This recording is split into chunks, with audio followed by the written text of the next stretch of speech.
Hacettepe Üniversitesi Yeşil Vadi'ye gidiyoruz.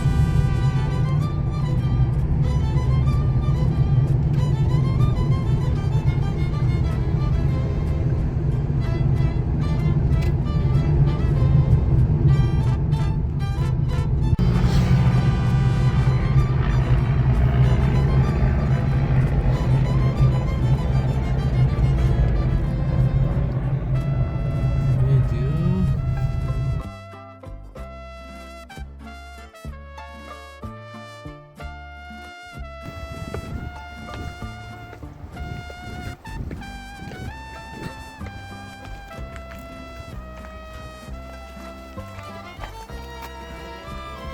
Hacettepe Üniversitesi içindeki Yeşil Vadi restoran.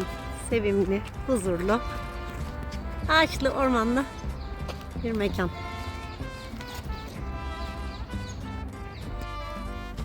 Burası da küçük bir göletçik.